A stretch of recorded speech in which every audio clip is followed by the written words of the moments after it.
Медиапродакшн представляет.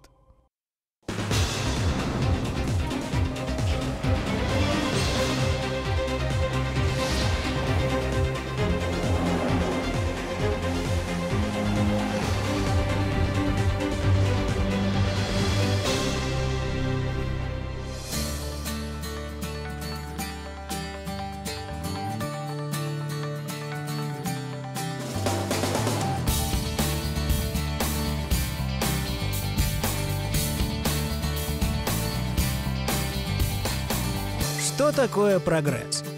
Это достижение цели. Цель у каждого своя. Например, сделать первый твердый шаг или, скажем, добежать первым до финиша. Прогресс – спутник тех, кто не стоит на месте и постоянно совершенствует себя. Иногда в достижении целей людей объединяет идея. Идея создать или развить что-то новое. Чтобы достигнуть прогресса, например, в науке, в технологиях, в качестве жизни, люди внедряют новшества или инновации планомерно и целенаправленно. Полезная идея еще не инновация, но если мысль подхватят сотни тысяч человек, идея может принести плоды.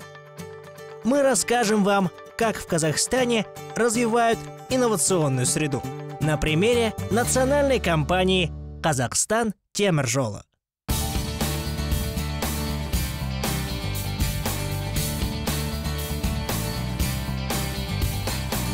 Это церемония награждения в АО-НК КТЖ. Чествуют рядовых работников железной дороги. В 2011 году «Казахстан Темір жолы» планирует заработать почти 200 миллионов тенге только за счет внедрения новаторских идей своих сотрудников. Обычные путейцы, связисты, электрики предлагают идеи, которые улучшают производство, работу техники, повышают безопасность и экономят средства. Форум в Астане собрал рационализаторов со всего Казахстана. Сегодня начинает свою работу железнодорожный форум от идей к процветанию. Любой персонал – это люди, готовые искать, изобретать и совершенствовать. В КТЖ трудится почти 150 тысяч человек. В эпоху развития инноваций это огромный интеллектуальный ресурс, и не использовать его компания просто не может. Ведь КТЖ реализует 14 инновационных проектов Казахстана. Понадобилось 1,5 года, чтобы в этом зале собрались лучшие из лучших новаторов. Рационализаторы со всей республики. Сегодня их призывают сплотиться в одно рационализаторское движение КТЖ.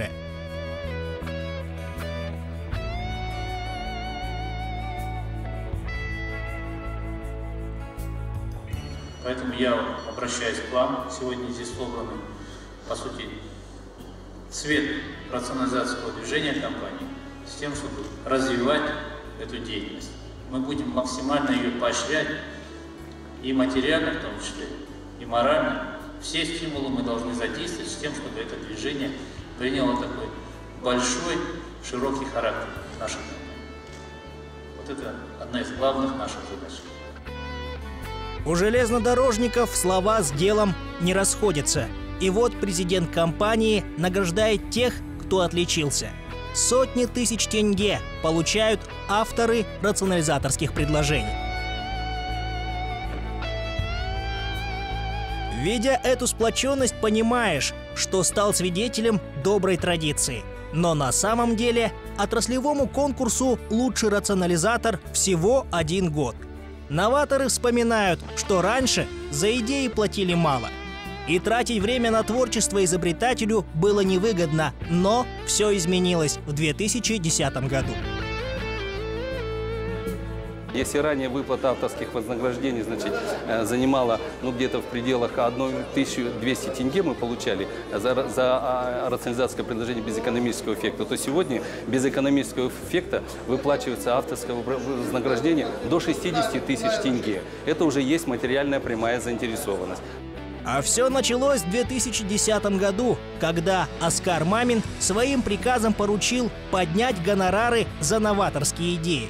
И уже сегодня любой желающий в КТЖ может приобщить к инновационному развитию отрасли свои интеллектуальные разработки.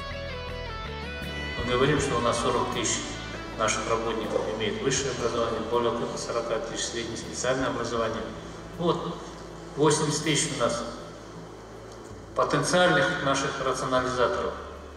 Если каждый будет приходить на рабочее место и думать над тем, как улучшить производительность труда, как повысить эффективность, то вся компания будет, по сути дела, как одна инновационная среда.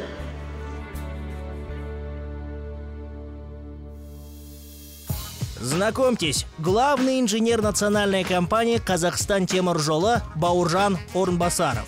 Он курирует рационализаторскую работу компании. Вообще вопросы рационализаторства, вопросы развития идей в организациях, на предприятиях еще началось в XVIII веке. Вот первый опыт такой был, значит, адаптирован и внедрялся это на судах военно-морского флота Великобритании в 1770 году. Значит, были созданы на этих судах ящики для предложений, где простые матросы, значит, могли бы вносить свои предложения по улучшению, значит, условий своей службы. В то время, конечно, запрещалось вольнодумство, значит, выдавать свои идеи в открытой форме, но старшие офицеры, они видели, что от тех предложений, которые исходят от младшего там персонала, от простых моряков, будем говорить, то это дает пользу для самой, будем говорить, работы, эксплуатации этого корабля. Да? Исторический опыт английских моряков пригодился затем всему человечеству, в том числе и в развитии железных дорог.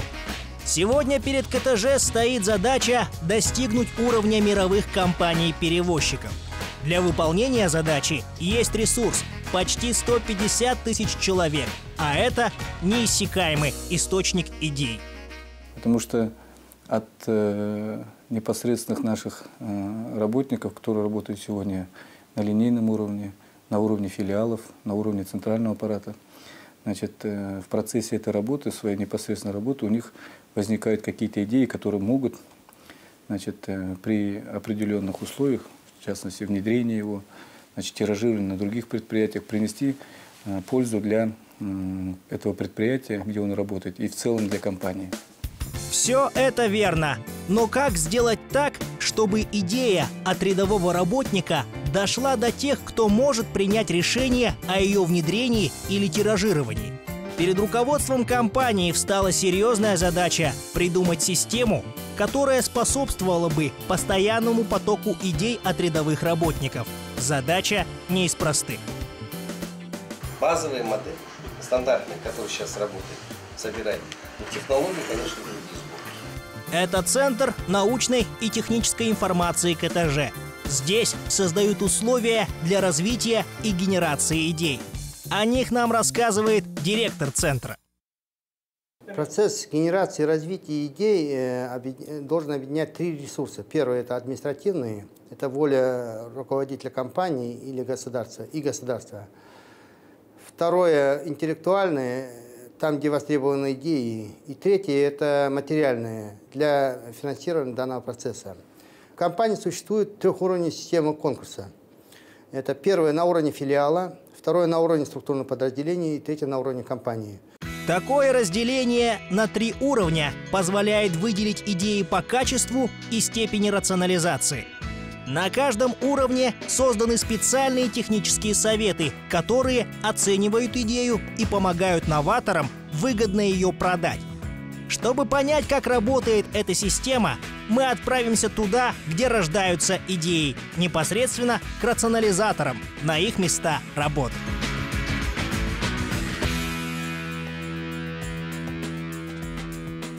Добро пожаловать на территорию рационального поиска. Это ЭЧ-8 или электрическая часть Астанинской дистанции пути. Одно из многих подразделений железной дороги. Мы в кабинете директора ЭЧ Кентая Ахметова. Здесь идет технический совет. подводят неутешительные итоги работы рационализаторов. А мы сейчас всего получили 130 тысяч с копейками. Ну что это? Без эффекта. Ну это все простые. Простые, без эффекта. Да, это же чепуха.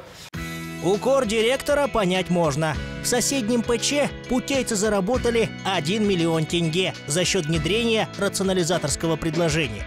Чем энергетики хуже?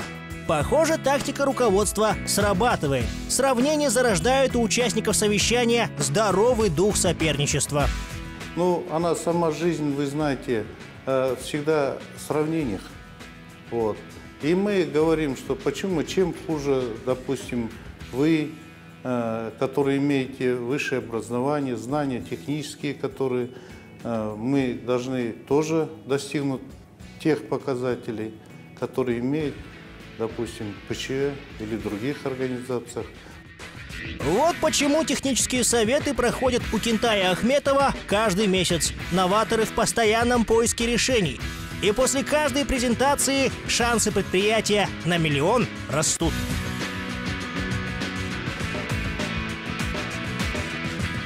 На сегодня у нас 14 раз предложений, из них уже 9 рассмотрено, и эффект уже положительный есть, люди заинтересованы. А вот и тот, на кого энергетики возлагают особые надежды. Петр Шарай, старший электромеханик тяговой подстанции. У дяди Петро широкий круг обязанностей, но свои опыт и знания он старается применить еще шире. И у него получается. Новатора мы застали за очередным творением. Он совершенствует работу вот этой автоматрисы.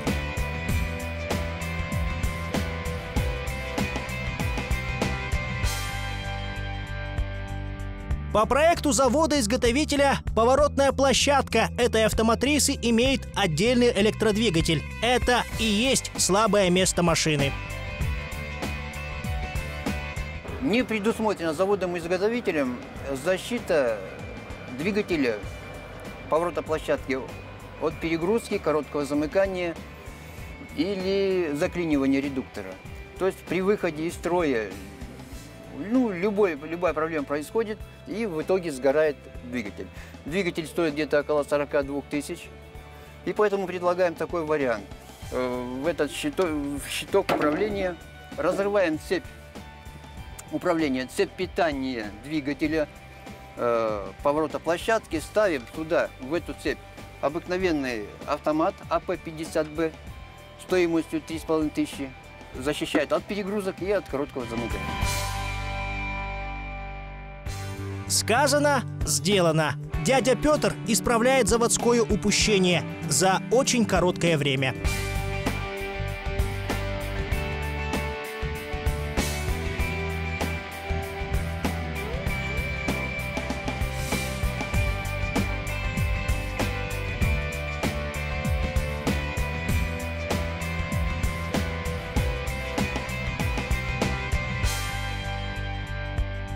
Ну вот на все про все у нас ушло минут 10, может 15. А представьте себе, если сгорит электродвигатель, сколько времени надо на его замену. Автомат – это своего рода защита. При перегрузках он срабатывает и выключает двигатель. Таким образом, с каждым выключением автомата идет экономия в 43 тысячи тенге. Именно столько стоит замена движка. И еще больше экономится время. Идея новатора уже внедрена на 4 автоматрисах станции Тастак. И вот результат. Сколько вы уже заработали на вашей идее? Да, как ни странно, где-то около 100 тысяч. То есть, если в дальнейшем вот эта вот идея пойдет в тираж, да? Да. По всему Казахстану, соответственно, вы можете заработать еще больше? Ну, возможно.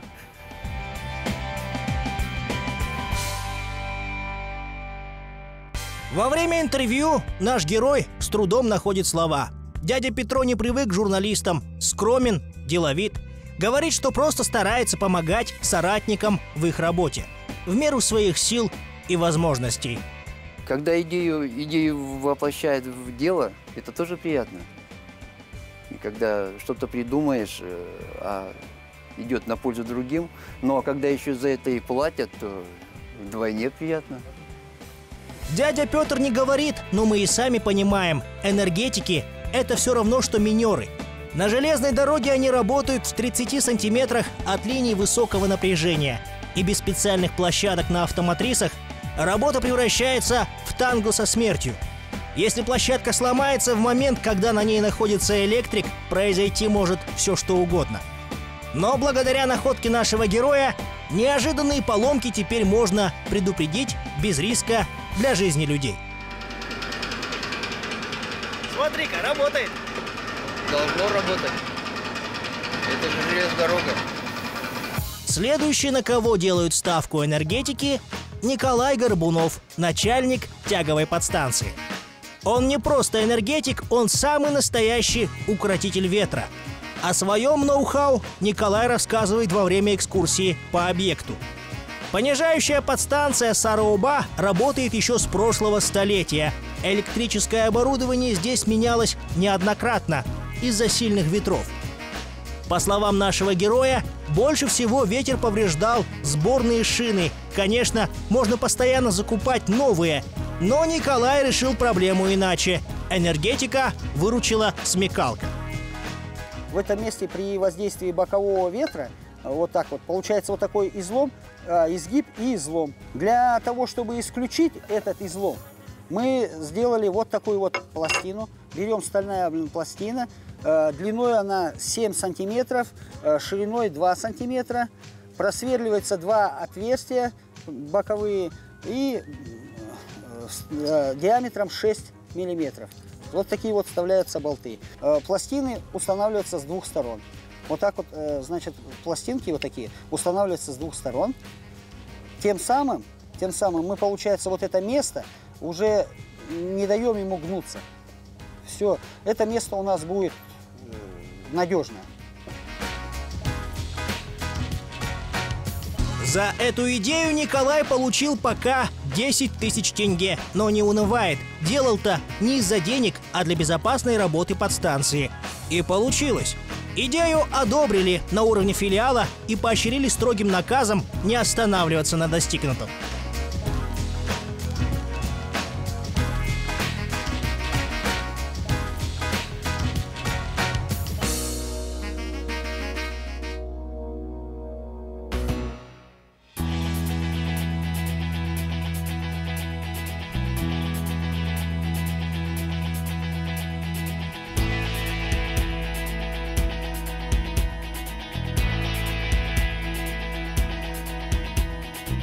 Добро пожаловать на новый уровень конкурса «Лучший рационализатор». Здесь разворачиваются нешуточные баталии за экономический эффект от новаторских решений. Над предложениями, которые прошли по конкурсу в филиалах, начинают работать специалисты структурных подразделений. Идет подсчет материальных выгод от внедрения той или иной идеи. Тогда вы еще раз уточните у ЦНТИ, вот по этим предложениям возьмите. У ЦНТИ уточнить, какие предложения у нас прошли, какие не прошли, и по ним уже надо будет кое-какие там места дорабатывать. Здесь уже все исчислено и взвешено. Если идея с экономическим эффектом, то она получает одобрение. А это путевка на 3-й уровень, уровень национальной компании. Когда будем подавать, чтобы вот была такая вид сверху фотография, понимаешь? И вылет крана. И вылет крана там. На этом совещании авторы идей присутствуют только на фотографиях. За людей говорят бумаги проектов. Главное требование – четкое содержание и форма изложения.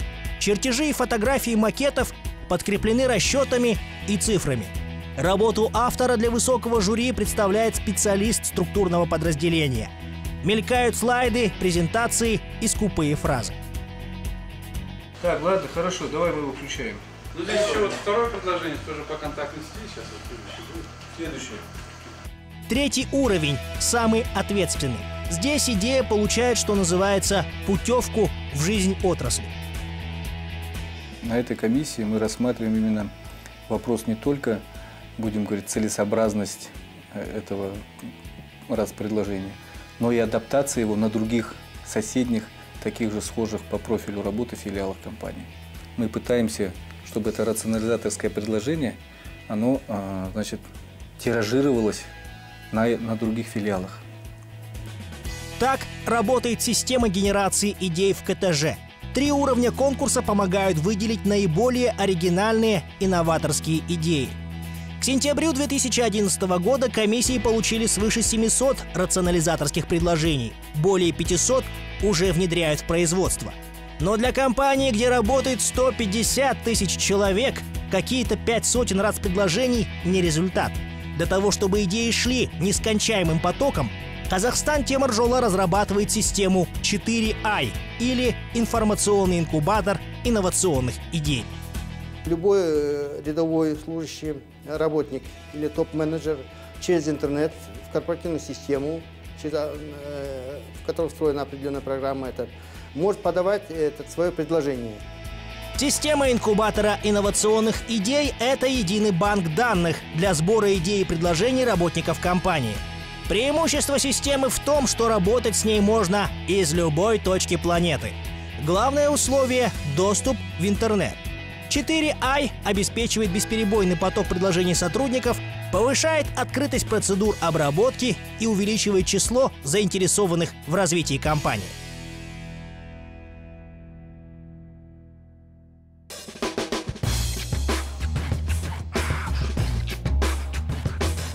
14 сентября 2011 года в Астане прошел отраслевой форум рационализаторов КТЖ.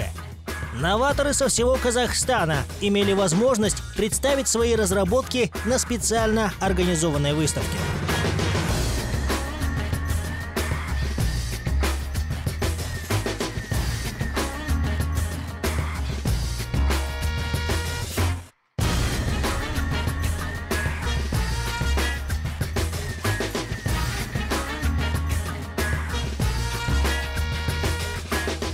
Чтобы разработка одного новатора попала на такой вернисаж идей, нужна работа сотен человек. Среди них и инженеры, и экономисты, и менеджеры, и даже юристы. Большая команда сотрудников компании «Казахстан Темиржола». Но если идея того стоит, в КТЖ готовы поддержать новаторов мощными ресурсами, даже самых молодых. И у нас очень сильно развита система поддержки молодых сотрудников. А зачастую молодой сотрудник, придя на работу в железной дороге, он видит по-новому. Он видит, сразу может увидеть узкие места. И идеи, которые исходят сегодня от молодых наших работников, это тоже для нас очень ценно. Развивать новаторство с молоду – вот на что нацелены в компании. Будущие железнодорожники должны идти в ногу с современными технологиями, которые применяют на магистрали. Но что для этого нужно? Конечно, в первую очередь, образование на уровне мировых стандартов. Именно поэтому в компании принято решение о создании нового учебного центра в городе Астана. В новом учебном центре смогут проходить обучение 300 человек в день. В год Альма-Матер будет выпускать 15 тысяч специалистов железнодорожной инфраструктуры. Кроме административного корпуса, здесь будет учебный полигон, научная лаборатория, спортивный корпус и общежитие. Проект нового центра обещают реализовать до 2012 года.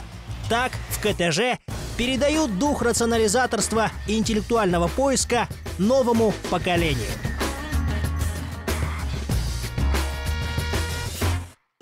Поэтому я обращаюсь к вам. Сегодня здесь собраны, по сути, цвет рационализационного движения компании с тем, чтобы развивать эту деятельность.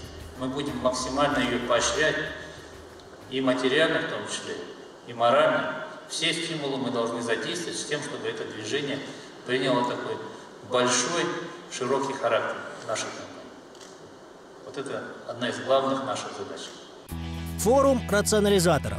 Для КТЖ это только начало нового этапа в развитии национальной компании, когда каждый работник нацелен на инновационный прогресс.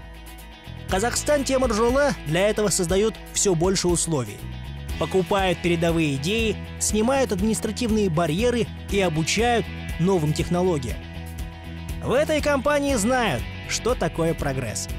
Это достижение целей. В этом стремлении людей объединяет идея. Идея создать или развить что-то новое. Чтобы тверже стоять на ногах и быть первым не только на старте, но и на финише. Люди бесконечно могут придумывать идеи. Их нужно только развивать. Для пользы, для качества жизни, для будущего.